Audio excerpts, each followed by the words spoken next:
Hello everyone, welcome to Education BuzzFeed. Today we are going to start chapter indices. Right? चलिए अब start करते हैं. क्या given है इसमें? अगर n कोई भी पॉजिटिव इंटीजर हो हमारे पास और a कोई भी रियल नंबर हो, देन सपोज करो मैं इस तरह से कोई एक्सप्रेशन राइट करती हूँ a raise to power n. तो ये जो a आपके पास है इसे हम क्या कहते हैं? बेस. और ये जो n है ये हमारे पास क्या है? पावर कहेंगे इसे, या फिर इसे ही आप इंडेक्स बोल सकते हैं, और या फिर ये क्या है हमारे पास? एक्सपोनेंट फॉर्म है, पावर्स हैं. राइट? तो जो भी इस तरह का एक्सप्रेशन होगा उसे आप क्या बोलेंगे? इंडिसेस. अब इसके कुछ लॉज हैं, वो क्या है? अगर इंडिसेस में इस तरह का कोई भी एक्सप्रेशन है, बेस सेम हो और पावर्स डिफरेंट हो और मल्टीप्लाई करें तो पावर्स क्या हो जाती हैं? ऐड. बेस सेम है तो पावर्स क्या होंगी? ऐड. और अगर बेस सेम और वो डिवाइड में है तो पावर्स कैसी हो जाएंगी? सब्ट्रैक्ट. या फिर आप जनरल भी पढ़ सकते हैं पावर्स, जैसे हम सिंपली ऐड ही करते हैं. एग्जांपल ले लेते हैं, जैसे ये 3 पावर 2 होता और ये 3 पावर 5 होता. बेस सेम है तो पावर्स ऐड हो जाएंगी. 2 + 5 मीनिंग क्या आ जाएगा? 3 पावर 7. ऐसे ही एग्जाम्पल ले लेते हैं, सपोज करो 7 पावर 3 है, यहाँ 7 पावर 2 है.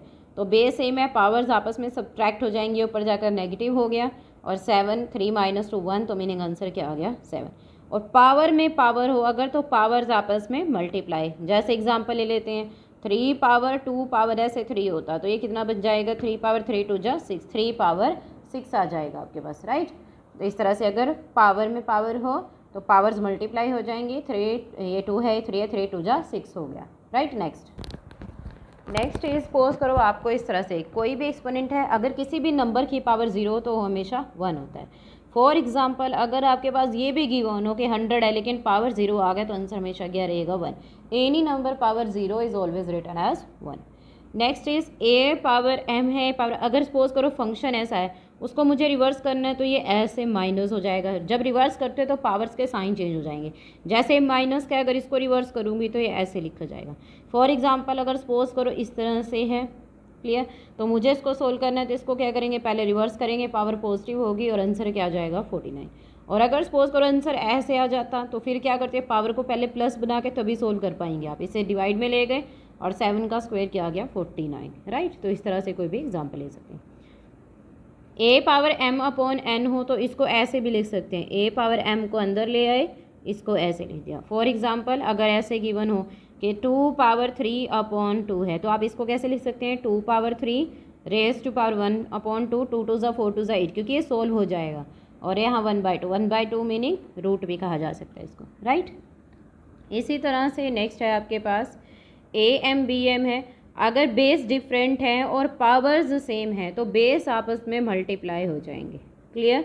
जैसे 2 पावर 3 हो और 3 पावर भी 3 हो, पावर्स दोनों की सेम है तो इसको ऐसे भी लिखा जा सकता है और 2 3 जा 6 हो गया.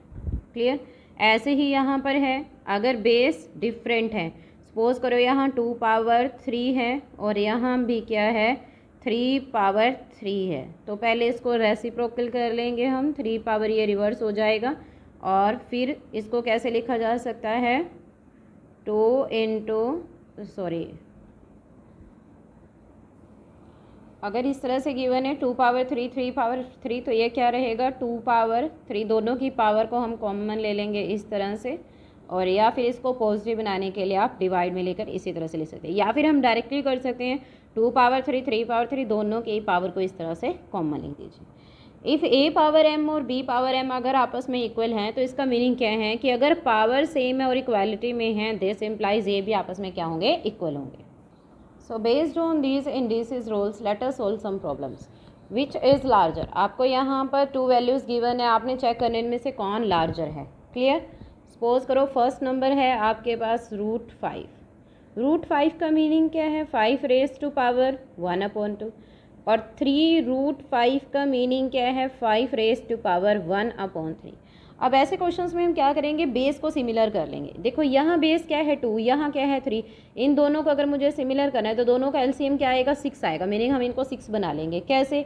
5 पावर 1/2 है, मैंने इसको 3 से मल्टीप्लाई किया, 3 से डिवाइड किया ताकि यहाँ क्या आ जाए? 6 आ जाए. क्लियर? ऐसे ही यहाँ पर है 5 पावर 1/3, तो इसको कैसे लिखा जा सकता है? 5 पावर 1/3, इसको भी 6 बनाना है तो 2 से मल्टीप्लाई 2 से डिवाइड करना होगा, मीनिंग 2/6। दोनों में ही डिवाइड में क्या आ चुका है? 6 आ चुका है। क्लियर? दोनों के ही डिवाइड में क्या है? 6 है। अब अभी हमने रूल पढ़ा था कि a पावर m/n हो तो a पावर m 1/n लिखा जा सकता है। तो इसको सेपरेट करके इस तरह से लिख सकते हैं हम 5 पावर 3 1/6, और इसको लिखा जा सकता है 5 पावर 2 1/6। और इसका मीनिंग क्या हुआ?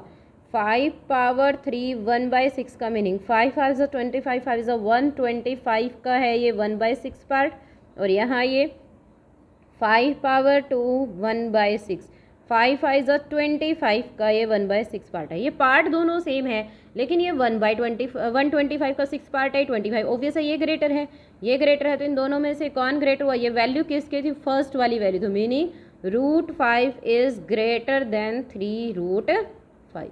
क्लियर? इसी तरह से सिमिलर सपोज करो नेक्स्ट क्वेश्चन हमें ये गिवन है 3√7 को इस तरह से लिखा जा सकता है, और 5√7 को लिख सकते हैं हम 7⁻1/5। अब दोनों को ही चेक करो, ये 3 है, ये 5 है, इन दोनों का एलसीएम क्या रहेगा? 15। तो हमें पावर को बनाना है 15। कैसे बनाएंगे? यहाँ 1/3 है, इसको किससे मल्टीप्लाई करना होगा? 15 आ जाए 5 से। ऐसे ही यहाँ 5 है तो इसको किससे मल्टीप्लाई करना होगा? 3 से। तो 7 5/5 3 ज़ा 15, यहाँ 7 पावर 3/15। अब दोनों की ही पावर 7 पावर 5 अलग से लेकर 1/15, यहाँ 7 पावर 3 1/15। अब यहीं से क्लियर हो गया, सोल्व करने की भी नीड नहीं है। 7 पावर 5 का 1/15 पार्ट कर रहे हो और 7/3 का कर रहे हो, तो कौन ग्रेटर है? 7 पावर 5 ग्रेटर है। तो इसका मीनिंग कौन ग्रेटर हुआ? 3√7 is greater than 5√7। This will be the required answer. Next question, हमें इस तरह से एक्सप्रेशन को सोल्व करना है। मिक्स फ्रैक्शन गिवन है, और मिक्स फ्रैक्शन गिवन है तो आप कैसे सोल्व करेंगे? पहले इसको सिंपल बनाएंगे, इसको मल्टीप्लाई करेंगे 225 1 जा 225 मल्टीप्लाई बाय 64, ऐड करेंगे 64 तो 289 225 रेज टू पावर 1/2। अब ये 289 किसका स्क्वायर रहता है? 17 का। 225 किसका स्क्वायर है? 15 का। रेज टू पावर 1/2, दोनों ही अगर सिमिलर हों पावर, तो बेस अगर डिफरेंट है तो पावर्स को हम कॉमन लिख सकते हैं, और पावर 1/2 ऑलरेडी है, ये कैंसिल आउट हो गया, तो your answer is 17/15। Similar next question, अब ये 3 रूट का मीनिंग है कि इसका क्या है? क्यूब रूट है। पहले इसको सोल्व कर लेते हैं, ये अभी मैंने ऐसे ही रखा। 81 3 3 ज़ा 9 3 ज़ा 27 3 ज़ा 81, मीनिंग ये 3 पावर 4 है माइनस 3/4, और इसको लिखा जा सकता है 8 8 ज़ा 64 8 power 2 minus 1 minus 2, right. So next part will be, अब इसको इसका मीनिंग क्या है? क्यूब रूट है 1/3 1/3, ये इससे कैंसिल आउट हो गया, मीनिंग 3 पावर -3, और ये आ चुका है 8 पावर -4, राइट। अब इसको सेपरेट कर देते हैं। 3 पावर -3 के साथ मैंने इसको अलग से लिख दिया 1/3, और 8 पावर -4 के साथ इसको अलग से लिख दिया 1/3। अब ये तो कैंसिल आउट हो गया, सिर्फ क्या रह गया? 3 पावर -1, और यहाँ क्या बना? 8 पावर -4/3। इसको सिर्फ पॉजिटिव बनाने के लिए हम डिवाइड में ले गए, और 8 power -4/3, this will be the required answer. Further we can solve it as 2 power, देखो 8 को लिखा जा सकता है 2 पावर 3, राइट। ये है -4/3 डिवाइडेड बाई 3, अब ये भी कैंसिल आउट हो गया, सो 2 पावर -4/3, और इसे पॉजिटिव बनाने के लिए डिवाइड में ले गए, 2 पावर 4 2 2 ज़ा 4 2 ज़ा 8 2 ज़ा 16, और this will B 1/48 which is the required answer, right. Next question, next question is suppose करो आपको इस तरह से गिवन है √2 है 1.414 और 4√2 का मीनिंग क्या हुआ? मीनिंग 2⁻1/4 की वैल्यू आपको गिवन है 1.189। आपने सोल्व करना है इसे 2⁻21/4। तो जो हमें वैल्यूज़ गिवन है उसके अकॉर्डिंग इसको चेंज कर लेते हैं। इसको कैसे लिखा जा सकता है? अगर मैं यहाँ से देखूँ तो 21/4 से अगर 1/4 को माइनस कर दें 20/4 आएगा, 4 5 ज़ा 20, मीनिंग ऐसे ये 5 आ गया तो 2 पावर 5 और 2 पावर 1/4 लिख सकते हैं। देखो क्योंकि 5 + 1/4 जब करोगे तो 5 4 ज़ा 20 + 1/4 वही आ जाएगा 21/4। वो मैंने कैसे चेक किया? जो वैल्यू आपको गिवन है उसको इससे माइनस करके देख लो, 5 आएगा। क्लियर? तो यहाँ से 2^5 अलग हो गया, 2^1/4, 2^5 क्या रहेगा, 2 2 ज़ा 4, 2 ज़ा 8, 2 ज़ा 16, 2 ज़ा 32, और 2^1/4 आपको गिवन है 1.189। बस इसे मल्टीप्लाई कर देते हैं, 1.189 मल्टीप्लाई बाय 32, 2 9 ज़ा 18, 2 8 ज़ा 16 और 1 17, 2 1 ज़ा 2 और 1 3, 2 1 ज़ा 2, 3 9 ज़ा 27, 26, then 2 3 1 ज़ा 3 और 2 5 3 1 ज़ा 3, so this will be 14 10 8 और 3 3 8 0 4 8 डेसिमल बिफोर 3 डिजिट्स, राइट।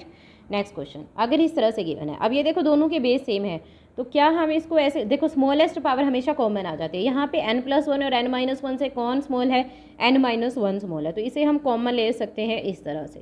देखिए अब कैसे लिखेंगे, 13^3 n+1, उसमें से माइनस होकर कितनी बाहर जा चुकी है कॉमन, n-1। अगर मैं इसे ओपन करूँ तो ये -n+1 ये कैंसिल आउट, मीनिंग क्या रह गया 2, तो इसका भी 13^2 रह चुका है। यहाँ पर ये कॉमन चला गया 1 डिवाइडेड बाय, यहाँ पर भी यही कॉमन है 13^n-1। सपोज करो इसे ही कॉमन, छोटी पावर कौन है, n-2, इसे कॉमन ले लो। अब n-1 से माइनस किया आपने n-2 को, you can write it n और माइनस माइनस +2, ये भी कैंसिल आउट हो गया, तो 2 - 1 आंसर क्या रह गया, सिर्फ 1, मीनिंग आपके पास रहा 13, यहाँ से ये जा चुका है -1। Clear.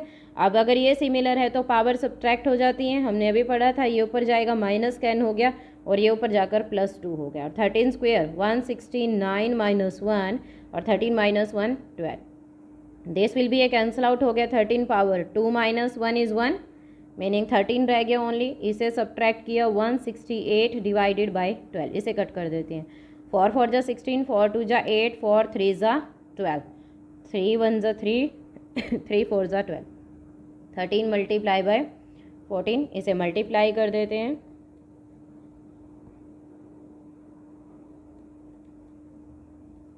so this will be 182, so required answer is 182।